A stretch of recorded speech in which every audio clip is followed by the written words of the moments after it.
Selamat pagi, semangat pagi, puji Tuhan. Berjumpa lagi dengan Pak Andre dalam pembelajaran tematik hari ini, hari Senin, tanggal 26 Oktober 2020, minggu terakhir di bulan Oktober. Semoga semua anak-anak dalam keadaan sehat walafiat.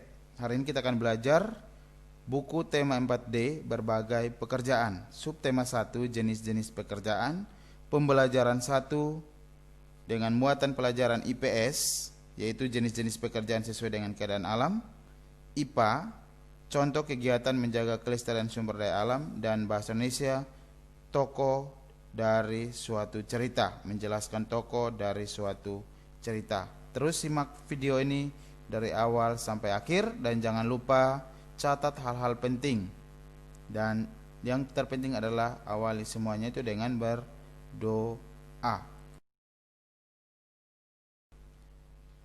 Perhatikan buku halaman 2, subtema 1, pembelajaran 1. Amatilah gambar yang ada di dalam buku maupun yang ada di video. Ada dua gambar, yaitu gambar A dan gambar B, di mana kita tahu bahwa keadaan alam di sekitar kita ada banyak jenisnya, antara lain dataran tinggi, dataran rendah, pegunungan, dan pantai. Bagaimana dengan keadaan alam di lingkungan tempat tinggal anak-anak? Apa ciri khas keadaan alam di daerah tempat tinggalmu? Apa jenis pekerjaan yang sesuai dengan keadaan alam di lingkungan tempat tinggalmu? Amatilah keadaan alam pada gambar, baik yang ada di buku maupun yang ada di video. Dan sebutkan jenis pekerjaan yang sesuai dengan keadaan alam pada gambar tersebut.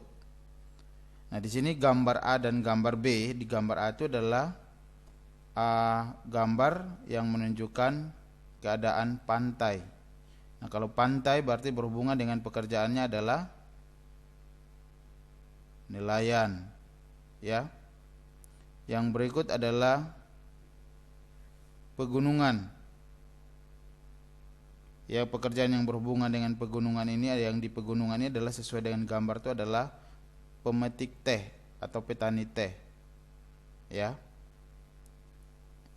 Untuk lebih jelasnya tentang jenis-jenis pekerjaan sesuai dengan keadaan alam, terus simak video berikut ini. Jenis-jenis pekerjaan sesuai keadaan alam. Perhatikan di dalam video ini, Pak Guru menampilkan beberapa gambar profesi, yaitu ada gambar apa saja? Ya, ada gambar dokter, ada profesi guru, ada profesi polisi, nelayan, pemetik teh atau petani teh, dan juga pegawai bank. Dan masih juga ada beberapa profesi atau pekerjaan lainnya, seperti tentara, arsitek, pilot, sopir,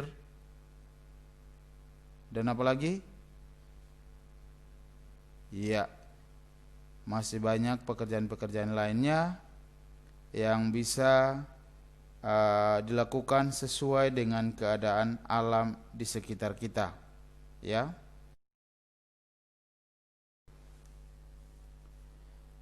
Sebelumnya sudah dijelaskan bahwa di sekeliling kita itu ada begitu banyak jenis pekerjaan. Ada guru, sopir, pedagang, pegawai bank, dokter, polisi, tentara, pemetik teh, dan lain sebagainya. Jenis pekerjaan juga ditentukan oleh keadaan alam atau kondisi geografis suatu tempat. Contohnya, masyarakat yang tinggal di dataran tinggi banyak yang bekerja sebagai pemetik teh. Hal tersebut disebabkan karena kondisi alam dataran tinggi yang sangat cocok untuk perkebunan teh. Lalu bagaimana dengan jenis pekerjaan di kawasan pantai? Nah, sudah dijelaskan di awal tadi bahwa jenis pekerjaan yang cocok di kawasan pantai itu adalah nelayan. Indonesia merupakan negara dengan sumber daya alam yang melimpah. Manusia memanfaatkan sumber daya alam untuk memenuhi kebutuhan hidupnya. Kegiatan pemanfaatan sumber daya alam ini dapat disebut sebagai mata pencaharian atau pekerjaan. Silakan anak-anak boleh tandai di buku halaman 3 dengan menggunakan alat tulis, stabilo ataupun alat tulis lainnya. Salah satu sumber daya alam di pantai yang banyak dimanfaatkan sebagai mata pencarian adalah tanaman kelapa. Kalau anak-anak biasa dengan keluarga, kalau liburan atau jalan-jalan refreshing ke pantai, biasanya tanaman yang paling banyak kita jumpai di situ adalah kelapa. Ya, selain kelapa, kalau di daerah dataran timur sini, selain kelapa yang kita jumpai di pantai, ada juga pohon lontar, ya. Nah, pohon yang di materi hari ini kita bahas adalah kelapa, ya. Pohon kelapa dikenal dengan julukan pohon kehidupan. Nah, untuk lebih jelasnya tentang pohon kelapa itu adalah pohon kehidupan, anak-anak silakan baca buku halaman 3, ya, baca teks tentang pohon kelapa, pohon kehidupan, ya. Tandai hal-hal yang penting. Nah, di situ dijelaskan bahwa tanaman kelapa itu tumbuh dengan baik di daerah dataran rendah. Karena pohon kelapa itu menyukai sinar matahari sebagai sumber energi untuk fotosintesis. Pohon kelapa dapat tumbuh pada berbagai jenis tanah seperti tanah liat, tanah berpasir ataupun tanah berbatu, tetapi paling baik pada tanah endapan. Pohon kelapa banyak kita jumpai di kawasan pantai. Manfaat dari yang kita peroleh daripada pohon kelapa itu banyak, tapi sebelum kita masuk ke manfaatnya, perlu kita ketahui bahwa penduduk di sekitar pantai banyak yang membudidayakan kelapa sebagai sumber penghidupan. Kelapa dimanfaatkan di berbagai bidang kehidupan manusia. Semua bagian pohon kelapa dapat dimanfaatkan, mulai dari buah, bunga, batang, pelepah, daun, bahkan akarnya. Nah, untuk menjelaskan semua bagian manfaat daripada bagian kelapa ini, terus simak video ini sampai selesai, karena ada penjelasan tentang manfaat daripada pohon kelapa.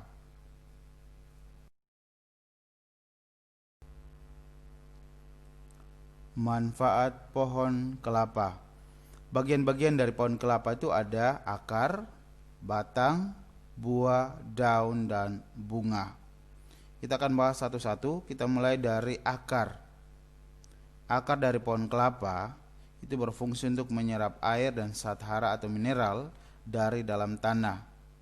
Terus akar juga berfungsi untuk menunjang berdirinya tumbuhan. Berikut batang. Batang berfungsi sebagai bahan bangunan. Yang kedua, sebagai penopang tumbuhan agar tetap tegak. Yang ketiga, sebagai pengangkut air dan mineral dari akar menuju daun. Nah, itu 3 fungsi daripada batang kelapa. Berikut daun. Daun kelapa. Daun kelapa berfungsi sebagai tempat pembuatan makanan atau fotosintesis, dan juga sebagai berfungsi untuk pernapasan karena di permukaan daun terdapat stomata. Setelah daun, kita ke bunga. Bunga kelapa berfungsi untuk sebagai alat perkembangbiakan. Selain berfungsi sebagai alat perkembangbiakan, bunga kelapa juga dimanfaatkan oleh masyarakat sekitar atau masyarakat yang tinggal di pesisir, yaitu sebagai penghasil gula, ya, gula merah. Jadi kalau biasanya kelapa ini dimanfaatkan paling banyak tuh sebagai gula merah itu adalah di daerah-daerah Jawa, Sumatera, Kalimantan. Nah, kalau kita di timur itu biasanya untuk membuat gula merah itu biasanya kita dapatnya dari lontar, seperti itu. Jadi bunga kelapa ini juga dimanfaatkan sebagai penghasil gula merah. Dan yang terakhir adalah buah. Buah ini berfungsi sebagai tempat penyimpanan cadangan makanan dan juga sebagai hasil dari proses pembuahan fertilisasi. Nah, itu dia fungsi atau manfaat daripada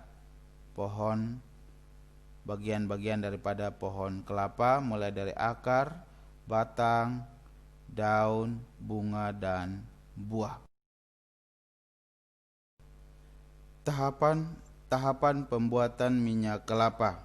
Perhatikan buku halaman 5, 4 dan 5. Setelah kita ketahui manfaat daripada pohon kelapa, berikut adalah buah kelapa itu paling banyak digunakan oleh masyarakat untuk membuat minyak kelapa. Minyak kelapa dihasilkan dari daging buah kelapa.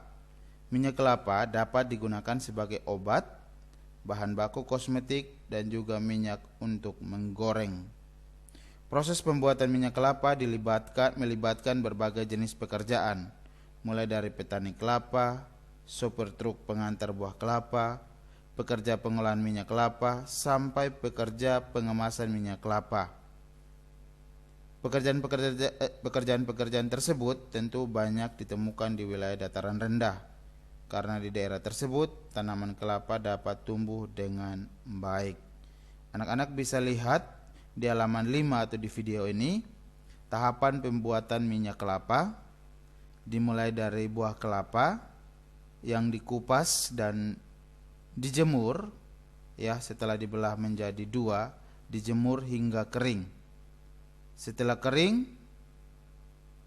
kelapa tersebut diolah dengan menggunakan mesin pengepresan kelapa. Setelah diolah dengan mesin pengepresan kelapa, ampasnya itu dibuang sendiri dan minyaknya disalin atau disaring sehingga menghasilkan minyak seperti yang terlihat dalam proses terakhir, yaitu pengemasan minyak dalam botol. Ya, itu dia proses atau tahapan pembuatan minyak kelapa, mulai dari buah kelapa dikupas, ya. Di sini anak-anak lihat kelapanya itu adalah buah kelapanya itu masih berwarna hijau.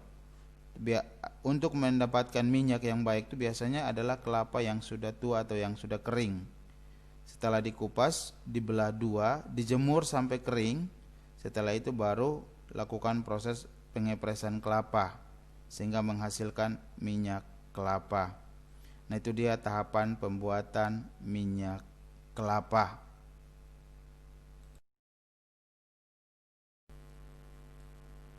Selanjutnya kita akan masuk dalam pembelajaran IPA, yaitu contoh kegiatan menjaga kelestarian sumber daya alam. Kelapa itu terus dimanfaatkan oleh manusia untuk memenuhi kebutuhan hidup. Agar dapat terus dimanfaatkan, kita harus melestarikannya. Tidak hanya tanamannya yang harus kita lestarikan, lingkungan tempat tinggal tanaman itu tumbuh juga harus kita jaga. Perhatikan tabel halaman 5 dan lengkapi tabel tersebut dengan beberapa contoh sumber daya alam dan upaya melestarikannya. Yang pertama, contoh minyak bumi. Upaya melestarikannya itu adalah menghemat pemakaian kendaraan bermotor. Yang kedua adalah emas, dengan mengurangi pertambangan yang besar-besaran. Dan yang ketiga adalah kelapa, membatasi pengambilan batang pohon kelapa sebagai bahan bangunan. Anak-anak bisa tambah untuk nomor 4 dan nomor 5-nya. Itu dia cara atau kegiatan kita dalam menjaga kelestarian sumber daya alam. Selanjutnya kita akan masuk dalam pembelajaran bahasa Indonesia untuk PB1 hari ini, yaitu halaman 6 tentang menjelaskan tokoh dari suatu cerita. Tokoh adalah orang atau karakter dalam suatu cerita atau karya sastra. Sedangkan penokohan adalah watak atau karakter atau sifat dari tokoh tersebut dalam suatu cerita.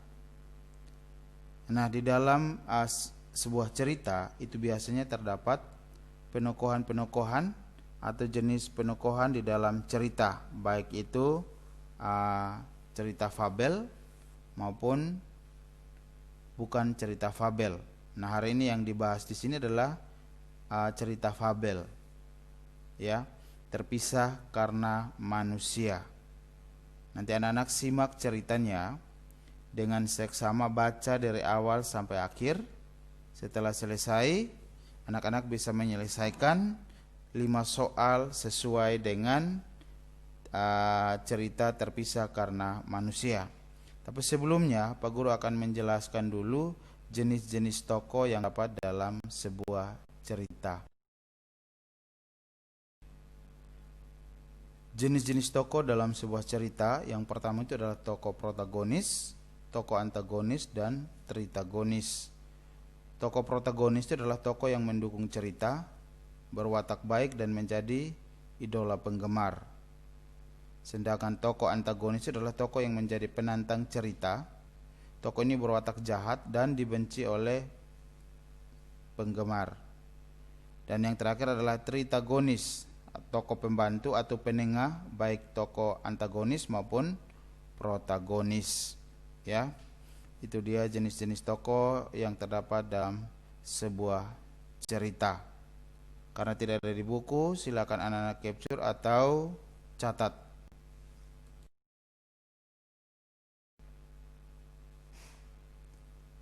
Cerita fabel. Cerita fabel adalah sebuah cerita atau dongeng yang menampilkan cerita tentang binatang sebagai tokoh utama. Dalam fabel, binatang ditampilkan sebagai tokoh utama. Kenapa Pak Guru jelaskan cerita fabel? Karena cerita hari ini adalah berhubungan dengan hewan atau binatang, yaitu kera. Jadi Pak Guru informasikan bahwa cerita atau dongeng yang menampilkan cerita tentang binatang sebagai tokoh utama itu disebut dengan cerita fabel. Ciri-ciri cerita fabel. Yang pertama, tokoh yang disajikan dalam cerita adalah binatang atau hewan. Watak-watak yang ditampilkan dalam cerita memiliki karakter yang baik dan buruk. Menyajikan rangkaian cerita atau peristiwa yang menunjukkan sebab akibat. Yang keempat, latar dalam sebuah cerita menggunakan latar dalam alam seperti hutan, gurun, sungai, dan lain sebagainya. Dan yang terakhir adalah alurnya dibuat sederhana sehingga mudah dipahami. Nah, itu adalah ciri-ciri daripada cerita fabel. Jadi cerita terpisah karena manusia, ya. Anak-anak harus baca sampai habis. Setelah itu selesaikan latihan 5 nomor soal latihan yang ada di buku halaman 7. Jika sudah selesai menyelesaikannya, ingat diselesaikannya dengan cara tulis tangan, bukan ketik di Word terus format PDF. Pak Guru ingatkan bahwa anak-anak harus belajar tulis. Ya, meskipun handphone anak-anak itu canggih, tapi jangan sampai membuat anak-anak itu menjadi malas dalam menulis, sehingga ketika selesai pandemi ini dan kita masuk sekolah, anak-anak sudah tidak bisa tulis lagi, ya, seperti itu. Jadi kalau bisa tulis, ya, tulis jawabannya, bukan diketik, ditulis tangan, ya. Setelah selesai foto dan kirim.